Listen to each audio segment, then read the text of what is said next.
Part two of Culture and Team, and we have Ben Silbermann, the founder of Pinterest, and John and Patrick Collison, the founders of Stripe. Founders that have obviously sort of some of the best in the world at thinking about culture and how they build teams. So there's three areas that we're going to cover today. One will just be sort of general thoughts on culture as a follow-up to the last lecture, and then we're really going to dig into what happens at the founding of these companies and building out the early team, and then how that changes and evolves as these guys have scaled their companies up to 100 plus. I don't even know how many people you have now, but quite a lot. These very large organizations and how you adapt these principles of culture. But to start off, I just want to ask a very open-ended question, which is, what are the core pieces of culture that you found to be most important in building out your companies? Sure. What are the most important parts? Yeah, it's on. Oh, it's on. Yeah, I mean, I think for us, like, we think about it on a few dimensions. Like, one is like, who do we hire, and what do those people value? Two is, what do we do every day? Like, why do we do it? Three is, what do we choose to communicate? And then I think the fourth is what we choose to celebrate. And I guess the converse of that is like what you choose to punish. But in general, I think running a company based on what you celebrate is more exciting than what you punish. But I think those four things kind of make up the bulk of it for us.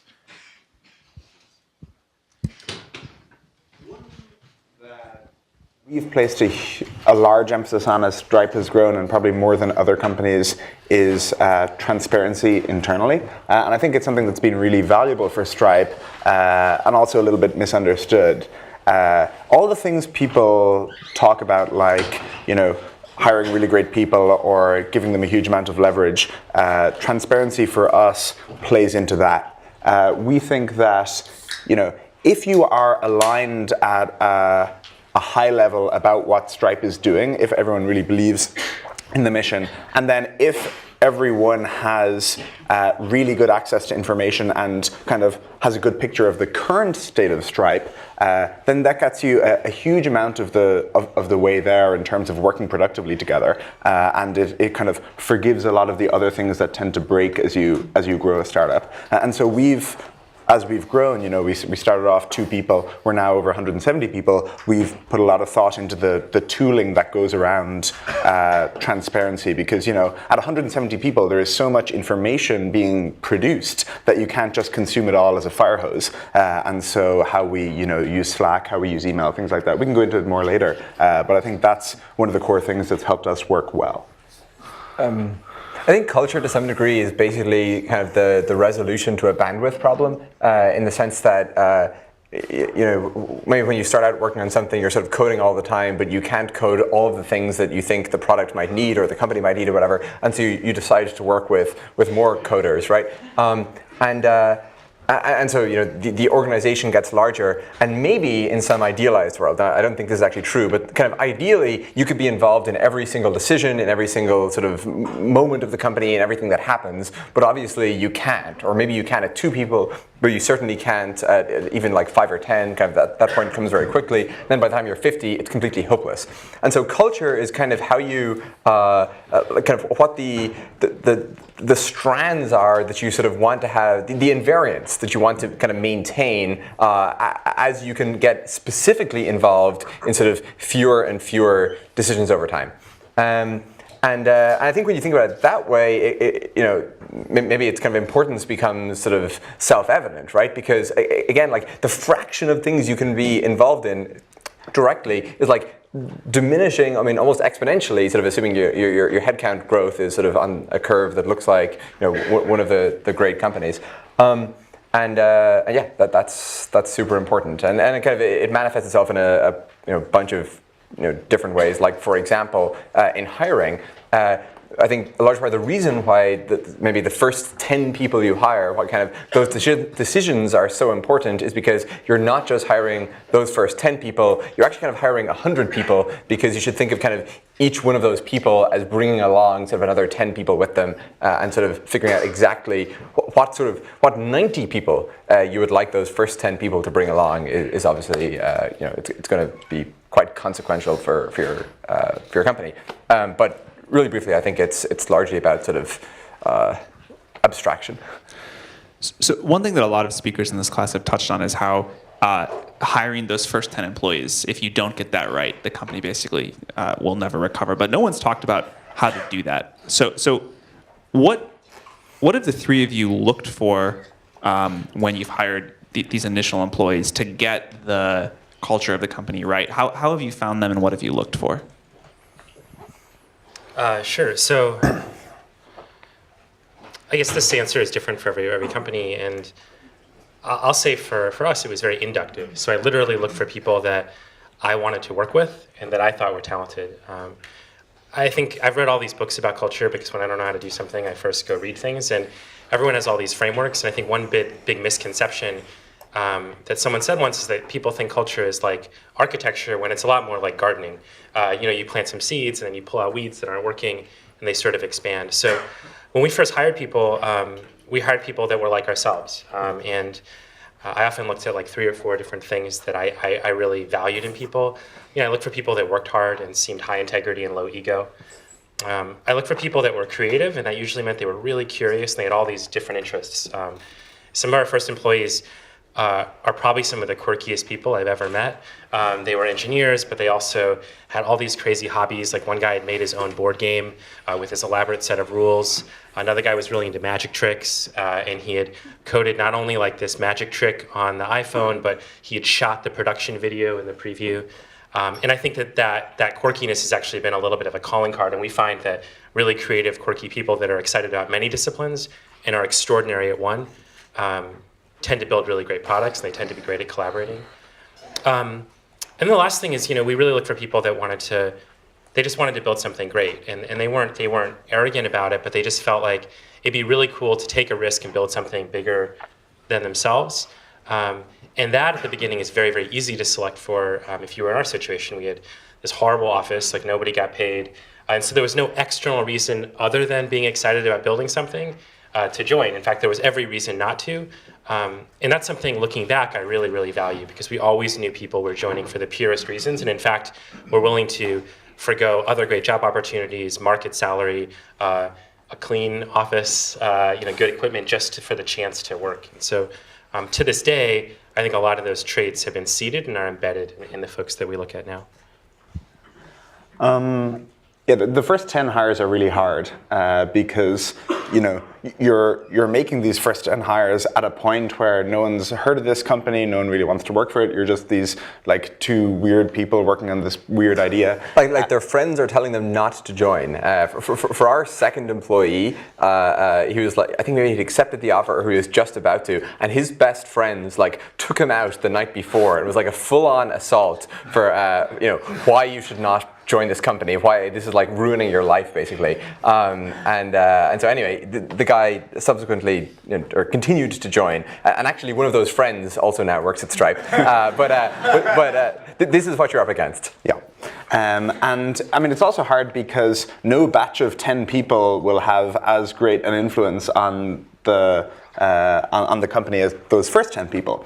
And I think everyone's impression of recruiting is, you open LinkedIn, it's sort of like ordering off the dollar menu. You just like, I want that one and that one and that one. And now you have some hires. Whereas, at least for us, it was very much over a very long time period, talking people we knew or friends of friends into joining. We didn't have huge networks. Patrick and I were both in college at the time, so there were no people that we'd really worked with to draw on. And so a lot of those early Stripes were people we had heard of, friends of friends. And the other interesting thing they all had in common is that they were all sort of early in their career or undervalued in some way. Because when you think about it, if someone is a known spectacular quantity, then they're probably working in a job and very happy with that. And so we had to try and find people who were, in the case of our designer that we hired, he was 18 and in high school and in Sweden at the time. In the case of our CTO, he was in college at the time. A lot of these people, they were early on in their careers, and the only way we could, you can relax one constraint. You can, relax the fact that they're talented, or relax, that it's apparent that they're talented. And we, not consciously, but we relax the latter. Yeah, I think sort of finding kind of the people who are kind of, I guess you have to kind of think like a value investor, right? You're looking for the human capital that's significantly undervalued by the market. You probably shouldn't look to hire your brilliant friends at Facebook and Google or whatever, because they're already discovered. If they're ones you join, that's great, but they're probably harder to convince. John and I spent a while yesterday afternoon sort of trying to figure out in retrospect what kind of traits our first 10 or so people had in common that we thought were significant. In general, sort of in speaking about culture, I sort of want to caveat everything we say with, Paul Buchheit, I think, said that sort of advice is, very limited experience, wildly over-extrapolated. And I think there's a lot of truth to that. But for our particular first 10 people, the things we sort of figured out that seemed to be important were they're all sort of very genuine and straight. I think that actually matters quite a lot in that sort of they're people that others want to work with, that they're people that others trust. They sort of have an intellectual honesty in how they approach problems and so forth. They were people who really liked getting things finished. There's a lot of people who are really excited about tons of things. Only a subset of those are actually excited about completing things. There's a lot of talk about, for example, hiring people off their GitHub resumes or whatever. I actually think that doesn't quite ring kind of correct to me in the sense that places a large premium on sort of lots of different things. I think it's actually a priori sort of much more interesting to work with someone who has spent 2 years sort of really investing in going deep in a particular area. And then the third trait that they all seem to have in common is they just sort of cared a great deal. Like it was offensive to them when something was just a little bit off. And kind of, again, in hindsight, there are all these crazy things we used to do that do in fact seem crazy. Like we probably shouldn't have done them, but everyone was always was borderline insane in sort of how much they cared about tiny details. Like we used to, every single API request that ever generated an error went to all of our inboxes and phoned all of us because it seemed terrible to ever have an error that didn't go and sort of get a resolution from the user standpoint. Or we used to copy everyone else on every outgoing email, and we'd point out slight grammar or spelling mistakes to each other because it'd be terrible to ever send an email with a spelling mistake. Anyway, those were the three traits we came up with. Anyway, genuine, caring a great deal, and sorry, what was my second one? The other one. Yes. Yes, completing things like lists of 3 items. Yeah, the only thing to say, I just don't think there's any wrong place to find people. So when I look back at our first few folks that we hired, they came from all over the place. I put up ads on Craigslist. I went to random tech talks. We met people at we used to throw weekly barbecues at the office. It was bring your own food and drinks, and then we would just talk to folks. I think every time I ever went and got coffee in Palo Alto, one of you guys was recruiting at Coupa because their office was strategically situated next to the best coffee shop. But I think that the really good people generally, they're generally doing something else, and so you have to go seek them out rather than expecting that they're going to seek you out. Triple so when no one's ever heard of or is using the product that you're working on. Yeah, and it's probably really important to have a great elevator pitch, not even for investors, but just because everyone you run into right now is, maybe 6 months, a year down the road, a potential recruit. And so the right time to have gotten them excited about your company, the right time for them to have started following it and, be thinking about it as they think about what they're going to do next is, as soon as you can start. It's going to take a very long time to recruit people, so being able to consistently get people excited about what you're doing will pay back dividends later. Maybe this is a little bit tangential, but John and I were also chatting about yesterday afternoon. Sort of a bunch of our friends have sort of started companies right out of school. We were sort of thinking about what seems to go wrong in those companies, and I think something that maybe the most common failure mode seems to be sort of doing something kind of overly niche or overly sort of specific and bounded. I think maybe it comes from sort of there's a major shift in time horizon as you go from classes to building a startup, right? A class kind of plays out on a quarter or a semester or whatever, whereas a startup is like a 5 or 10 year thing. And I think this is really problematic because it's actually quite hard to hire people for niche things in that if you tell somebody, look, we're going to build a rocket that goes to Mars, like, I mean, that sounds almost impossible, but also sounds fucking awesome, right? And so it's actually pretty easy to convince people to work on it. Whereas if it's, well, we're going to build this, I don't want to single out any particular idea because it probably sound like I'm picking some actual startup that's doing it. But if you pick something pretty narrow, something that maybe kind of inductively comes out of the kinds of problems you solve as part of a class project, that's actually much harder to hire for. One specific question that has come up a lot is how, as a relatively inexperienced founder, do you identify who the really great people are? So, you meet people at these barbecues or for your friends or whatever, and maybe you've worked with them a little bit, but what specifically did you guys do in your processes to identify, like, what, this person's going to be really great? Or when did you really get it wrong? But what have you learned about how to identify raw talent if you can't just say, well, they work at Google or Facebook, they must be good? Well, I mean, you'll never 100% know, obviously, until you work with folks, which is why the flip side of it is, if someone you hire just wasn't a good fit, you owe it to the company and to them to tell them how they can improve, and if they're not working out, to fire them. But I think that generally that question of talent falls into two big buckets. Like, one is you have some sense of what makes them good at their job, and there are some areas where you have taste in that area, and there's some where you don't. And the ones where you don't are actually much more difficult.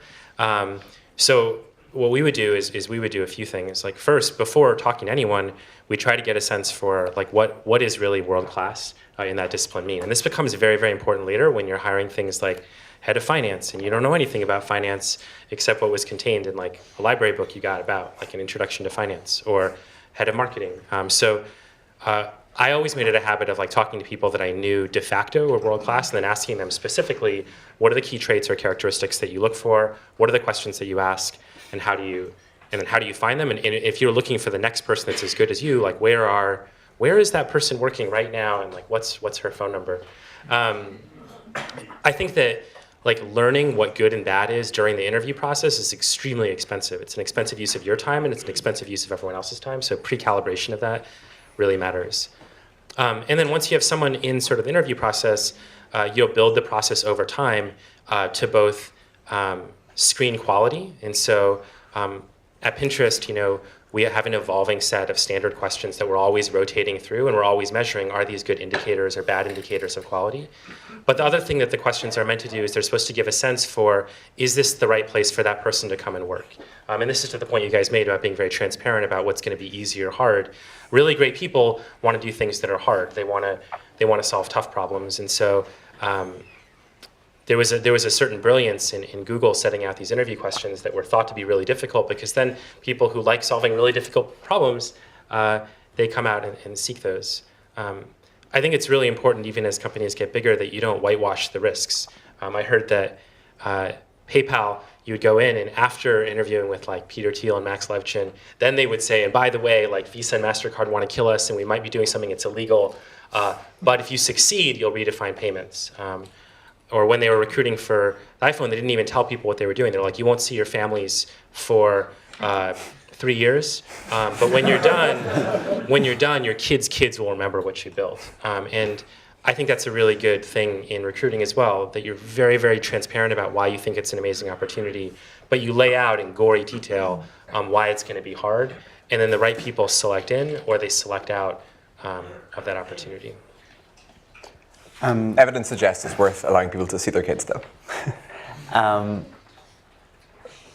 feel like one thing you have to do as you try to identify talent is have the confidence to interview for it in a way that works for you. I think if you're say you're not the world's best engineer and you're trying to interview engineering candidates, I think it's tempting to try to cargo cult what everyone else does and get them to code on a whiteboard and do other engineering interviewee things. In the case of Stripe, hiring our first engineer, we flew the guy out and we spent a weekend coding with him and looked over his shoulder and kind of it was the only way we could really tell and get ourselves confident that person was good. And I think you can actually extend that to other roles where, again, you're not an expert and that, I'm no business development guru, but when we interview people for business development roles, we'll ask them to do a project, where they talk about how they would improve an existing partnership that Stripe has, or which new partnerships they would go out and do. And again,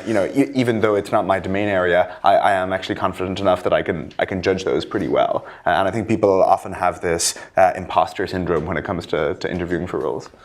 Yeah, I think a pretty specific kind of just tactical thing to do for, again, the first 10 people is to work with them as much as you can before committing to hiring them. I mean, once you reach a certain scale, it's kind of impractical because it's a huge time commitment on their side, and also, it just would be unscalably expensive from your side. But it's really worth it to get the first 10 people right. And so for a majority, maybe even all of the first 10 people, we worked with them in some capacity, usually for a week in advance. And it's pretty hard to fake it for a week.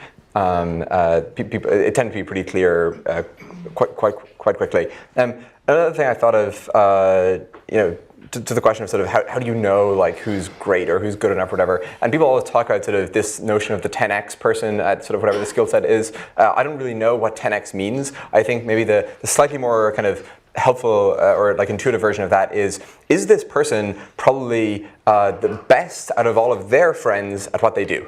And so it's a little bit sensitive to how well they choose friends and how many they have. But for me at least, I find that kind of a more helpful way to think about it. Like, is this the best engineer this engineer knows? And the other thing I think that's actually probably just worth mentioning in all those kind of first 10 people, or even more generally on the culture and hiring topic, I think everyone sort of doesn't realize until they go through it themselves how important it is, in large part because like in life and the media and everything, people focus way too much on founders, and that like here we are, and so kind of we're reinforcing the sort of structural narrative that like Stripe is about John and Patrick and Pinterest is about Ben and so forth. Whereas, obviously sort of the vast majority of what our companies do, like 99.9%, is being done by people who are not us, right? And I think, obviously that's kind of, it's obvious when you say it, but it's sort of very much not just the macro narrative, and companies are abstract, so you kind of need to associate them with specific people. But I think it's worth bearing in mind that like for Apple, everything was Steve Jobs was like a tiny detail at the end, right? Or Google with Larry and so forth. So don't screw it up, is what you're saying. Something like that. I think the only other thing I'll mention is that I think referencing people is really important, and referencing people is just what it sounds like. You're basically asking people who have real material working experience for their honest opinion. And we do that really aggressively. And what we're trying to figure out is, what's this person like to work with? We're not trying to validate like whether they told the truth on their resume, because we assume that they're telling the truth. So very standard questions that I'll ask somebody is, in an interview, I might say, hey, we both know Jonathan in common. I'm going to talk to him in a couple weeks because we're both social friends. Like, if I asked him what you're the best at, or what you would be most proud of, or what you were kind of working to improve, what would he or she say? Because it sort of tests a level of self-awareness and creates a bit of social accountability. And then I'll try to ask something that makes the question, which is typically very soft, feel a little bit more quantitative, and then calibrate that over time. So in evaluating this person on this dimension, do you think this is the top 1% of people you've ever worked with, the top 5%, and the top 10%? And it forces a scarcity that gives a materially different reference than if you just say, hey, like, what's the best thing about John? He told me, he's good at these things. Can you validate? And you're like, yeah, sure, because they don't get anything. So I think that's just a tool that people should take seriously. Yeah, and referencing isn't obviously easy to begin with, but it does actually prove really useful over time. And you just have to, people, I think, especially for named references, people really want to be nice. So you have to do things like create an artificial scarcity by saying, where would you rank this person amongst the people you've worked with in this role? Or, there's lists out on the internet of how to reference, but you should aim to spend, 15 minutes on the phone with that person, not just let them say, yeah, this person is awesome, and then hang up. It's also a tremendous source of new recruits. Yeah. That was references are also a tremendous source of new recruits. What have each of you learned about once you hire these first people and they join? What have you done to make them effective quickly, to get them sort of to the right cultural place? Because sort of hiring is usually very difficult, but then not as difficult as making them happy and effective. So what do you do with these early employees to accomplish that? Well, the answer to that's changed when we've gone from really small to bigger. When we first started, we were generally hiring because we needed that person like a long time ago. And so their whole onboarding was like, here's your computer. We already set up your environment. Don't worry about it. This is the problem that we have to solve together. And then because of the nature of the startup, so we were all in this like tiny 2-bedroom apartment. All of the other things like building personal relationships, spending time together, getting to know, it just all happened kind of automatically. Like you didn't have to do anything. The one thing that I would add to that is, though, we would always try to remind people of like where we wanted to go someday, because it's really easy when you first going to drop someone into a problem, and then they think the whole world is like this little problem in front of them. We'd always say, hey, someday we want to do for discovery what Google did for search, and this is our plan for trying to get that done. Now, as the company grows, I think that that process has to get a little bit more formalized, and so we spend a lot of time thinking and honestly trying to constantly refine. What does that person's experience look like from the day they came in to their very first interview through 30 days after they join? Like, do they have somebody whose name they know? Do they know who their manager is? Have they sat down with people on their team? Do they know what the general architecture of the company is and what the top priorities are? And we have a program, and it's a week long, and then there are sort of function-specific programs that go in deeper. And that's something that's always been refined. And the output metrics that we look on that is, one, we ask people, like, what did you think afterwards, and then 30 days afterwards. And then we also ask their peers and their manager, like, hey, is this person kind of up to speed? Do you feel like we've done a good job making them productive? And if we haven't, that's a key, A, that team shouldn't be hiring any more people because they're not doing a good job bringing in new people. And B, that we need to retool that. And so I think those things are important. I just wouldn't discount just how important it is to get to know the person as a person. Like, what are their aspirations? What's their working style? How do they like to be recognized?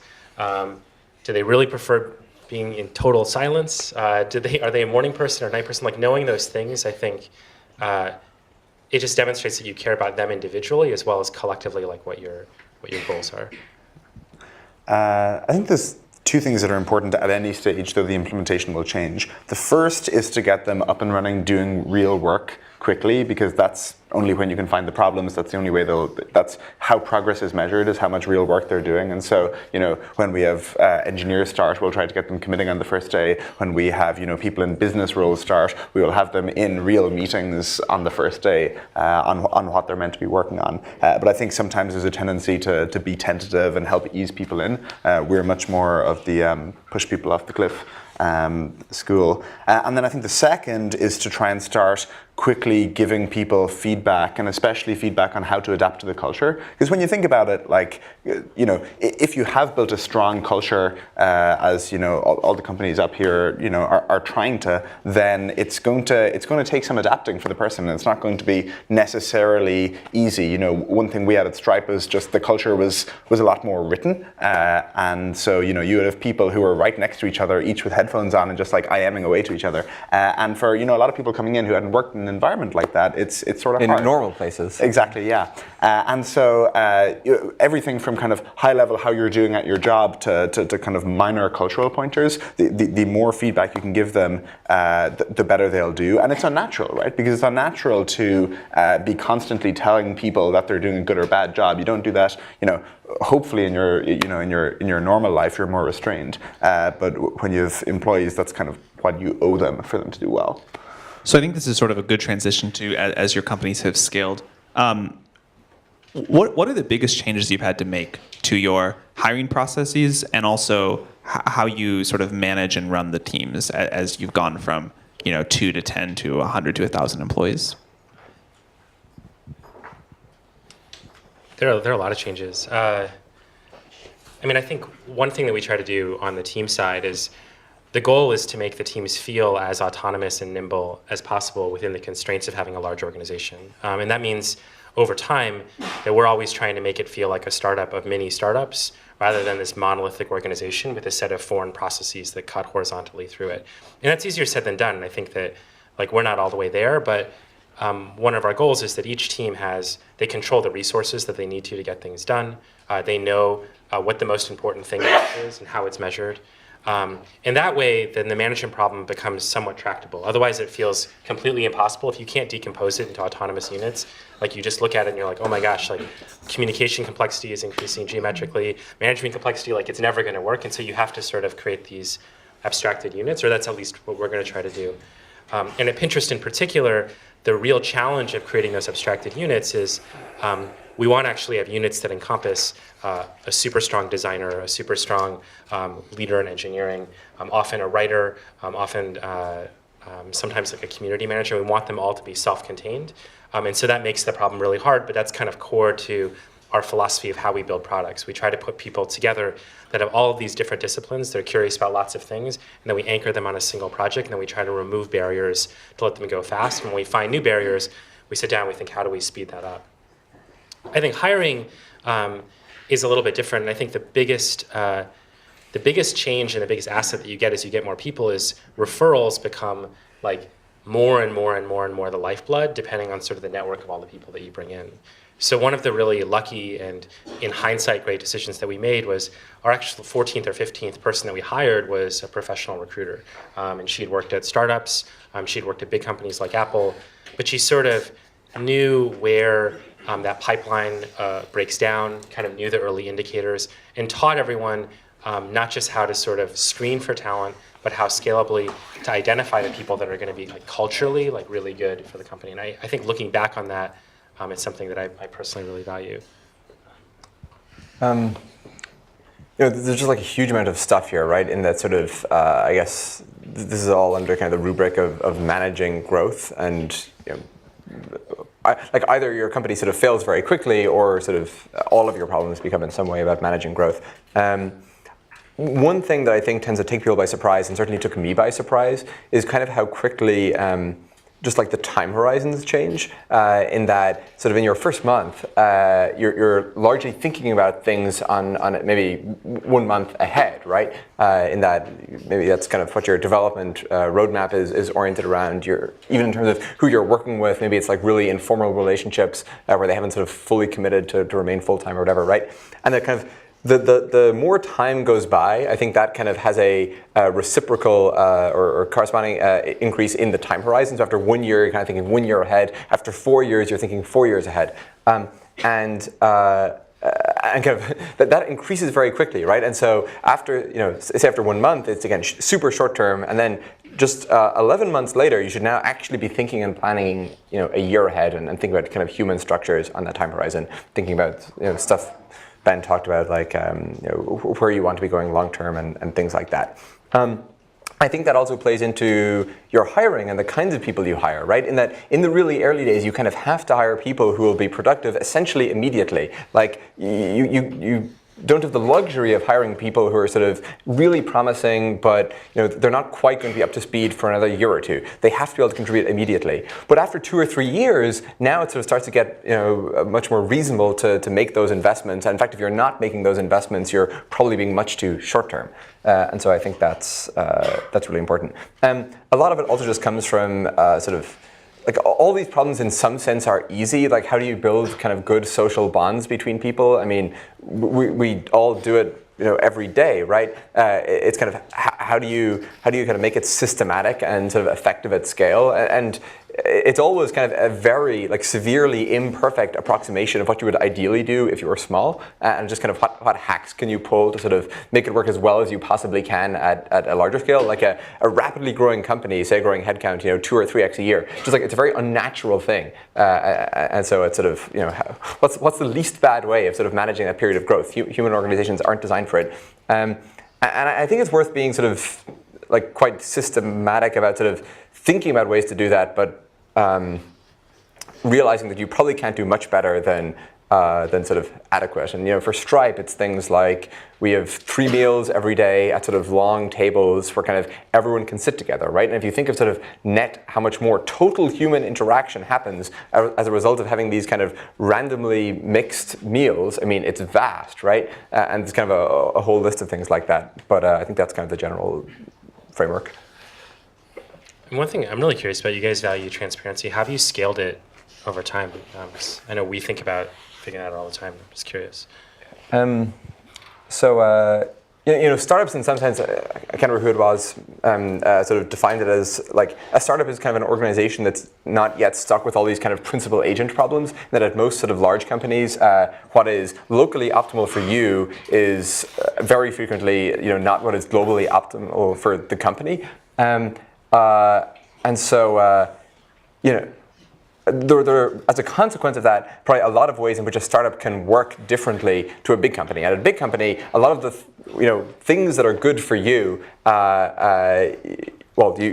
you couldn't do them in a completely transparent environment, right? Because people would think less of you, or you're doing things you're not supposed to. But because everyone is kind of sailing or rowing in the same direction at a startup, you can actually just make all the information transparent. Yeah, I mean, from a very early, I guess I mentioned earlier, like Stripe used to BCC every other person at Stripe on basically every single outgoing email unless you opted out of it, because we thought that would be sort of much more efficient. You wouldn't need to have as many meetings if you could just kind of keep abreast of what's happening. And over time, we've sort of built an increasingly intricate sort of framework of mailing lists, and we now have like a program for generating Gmail filters, and for like a pretty rocky patch, we were 50 people or so, to Ben's point of like asking people sort of how they're getting on after the first couple of days. They all reported terribly because like they couldn't even find all the emails people were sending to them, and they were missing things and everything. Gmail broke at one stage. Oh, right. At one point, Gmail broke because they were just like sending too much email. I mean, it is hard to scale because you might sort of contact somebody outside of the company with like some great idea, and maybe like the person sitting across the way from you thinks that's like the stupidest idea they've ever heard, right? And you're kind of subject to the scrutiny of the entire organization to some degree with all of your communication. Like that's kind of the challenging side of it. And then the good side is people are much more informed about what's happening. I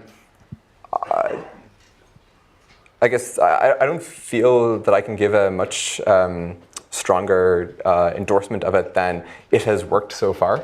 Pretty good endorsement. I'm actually really curious how or whether it'll work when we're 5,000 people or something like that, if we're ever at that scale. I think the two things that have helped us scale it are, one, changing the tools, and two, developing the culture around it. And so on the tools front, it used to be the case that, or kind of the infrastructure, it used to be the case that you could keep abreast of what's happening in the company by reading all the email. Now we have, weekly all hands, sometimes with a deck, and we actually have to go put all this work into developing a deck to communicate to people what's going on in the company, since there's so much more. And the second is on the cultural side, so much information being available internally, you have to develop cultural norms around how it's treated. Obvious things like the fact that a lot of it is confidential to Stripe, but even less obvious things like when emailing someone or talking in Slack or IRC, when that is viewed by now 170 people, it's actually it's pretty easy to get stage fright. And it's pretty easy for what you thought was a reasonable proposal. You get this drive-by criticism, and you're now less likely to share in future. And so we've had to create norms around when it's reasonable to jump into discussions and how that interaction works, because people are on stage so much more. I'm pretty sure it's net good, but not to put her on the spot, but Emily interned at Stripe this summer. I'm curious, like as an intern, what you thought of it.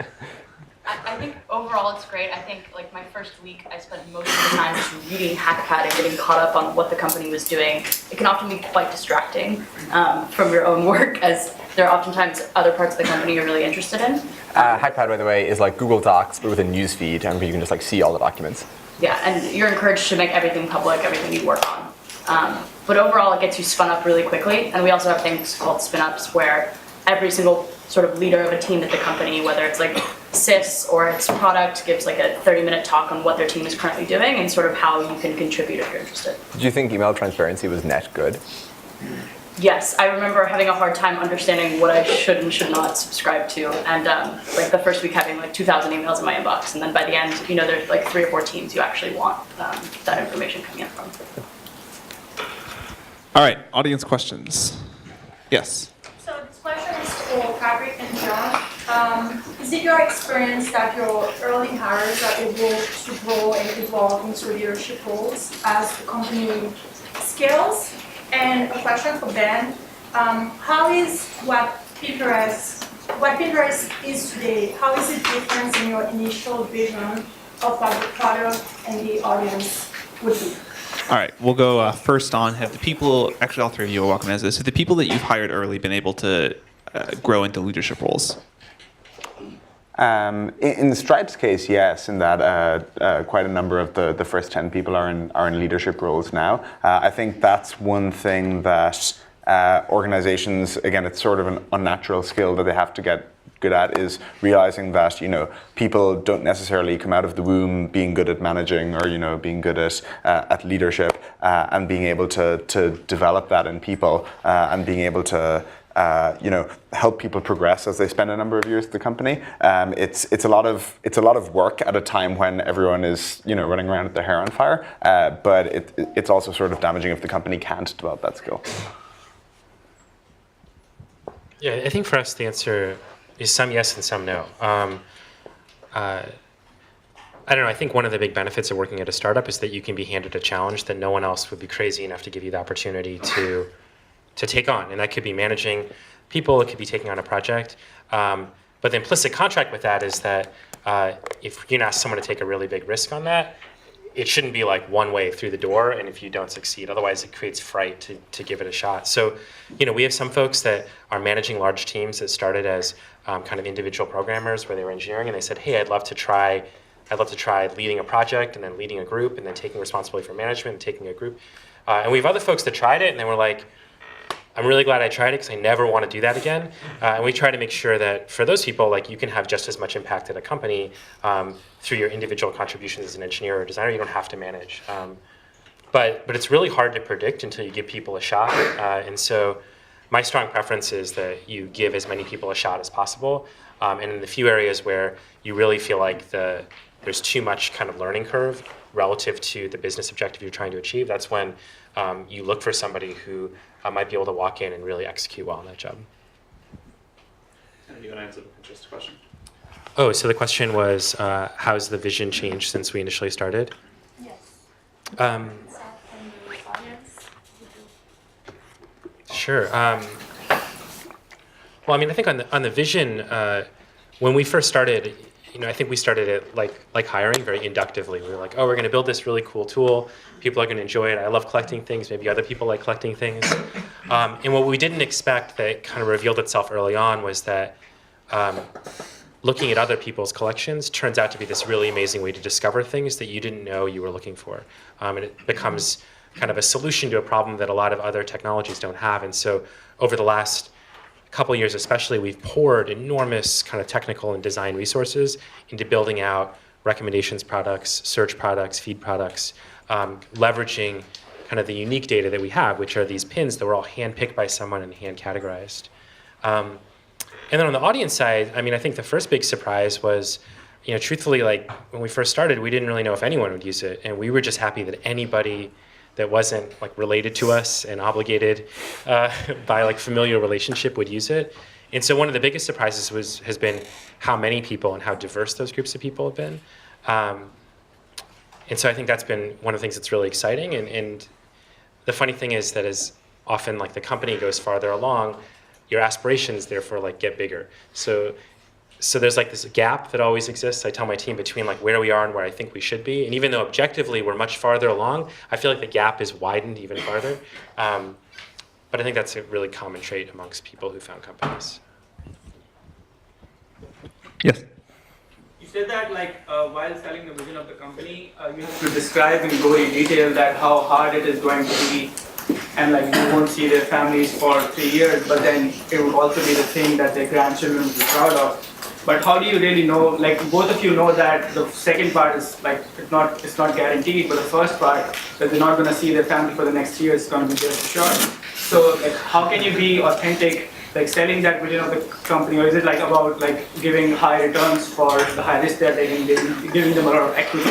Great question. What is that really So the question is, most startups are not the iPhone. You can't guarantee that people's grandchildren are going to remember this because most startups fail. How do you convince people to sort of make the sacrifices to join a startup?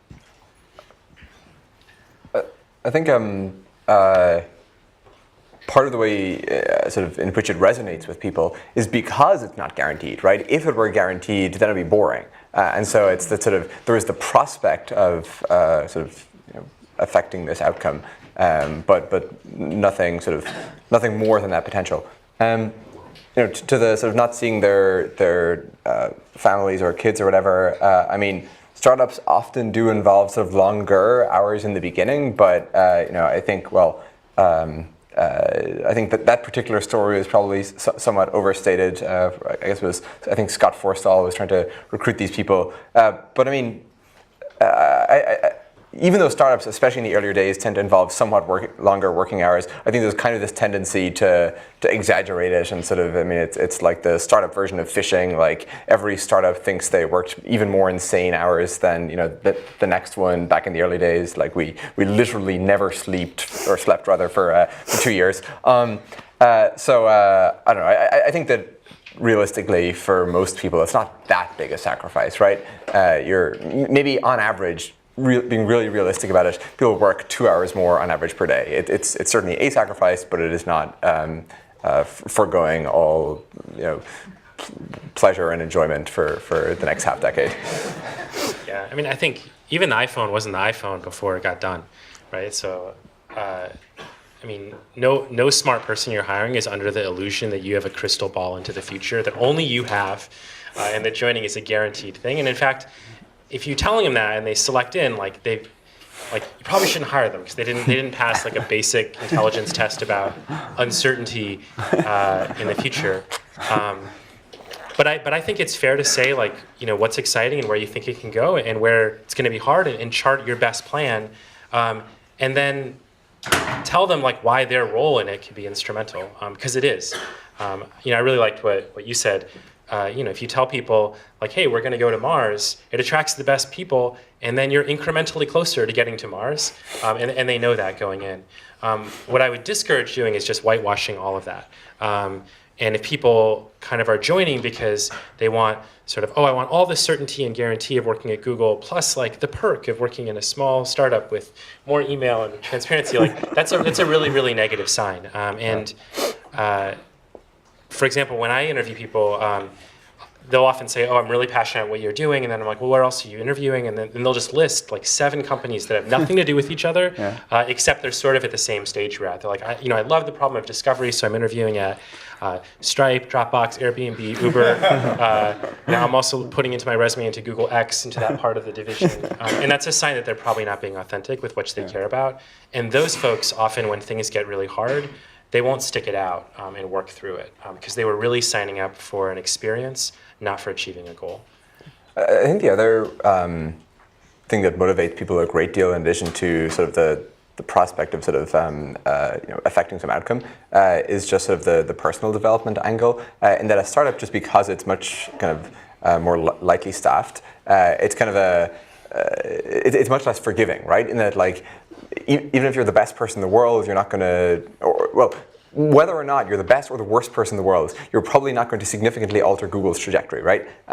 Whereas if you sort of really want to benchmark yourself and sort of see how much of a contribution and an impact you can make, and I think kind of that prospect is quite compelling to a lot of the best people, then a startup is sort of a much better place to go test that.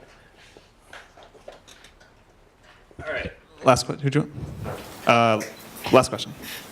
So this question is for Ben, but you guys can all answer it. But how has your user base affected your hiring strategy? So Pinterest is a site that's used 80% by women. So how did that affect your initial hiring decisions? How has your user base affected your hiring strategy? Yeah, so conventional wisdom is like you only hire people that religiously use your product every single day, and that probably works really well if you're making an API. It's probably amazing. For us, like we screen for people that are ambitious and excited about the vision of cracking discovery online, and they have to know like exactly how our service works and have to have used it, but they may not be a lifelong user. And that, for us, is this great opportunity because we can be like, what is the barrier that's preventing you from using it? Come join, remove that barrier, and help us get closer to kind of that vision. I don't know, there's a lot of, if you read any startup book, there's all this like startup wisdom that sounds like really reasonable, but it's only useful if it works in your particular circumstance. And so for us, we've had to sort of broaden the lens a little bit and looking broadly about people that are ambitious about the mission, that care about the product and our approach to building products, even if from day one they weren't our earliest users. The one thing I'll just tack onto that is that when we talked about the fact that it's really hard to hire for those early employees, and you have people who have other good options. You're very much at the ugly duckling stage. Finding people who are passionate about your product can be a great way to find people, because there you kind of have an unnatural advantage over other companies. And so I know for sure in Stripe's case, we definitely we hired, I think it was 4 Stripe users in the very early days, and those were people who we probably couldn't have gotten otherwise. I'm sure it was the same in Pinterest's case, where like you'll get all this benefit of working at Pinterest, and hey, it's Pinterest. You get to work where you pin. Yeah. Thank you guys very much for coming in today. Thank you.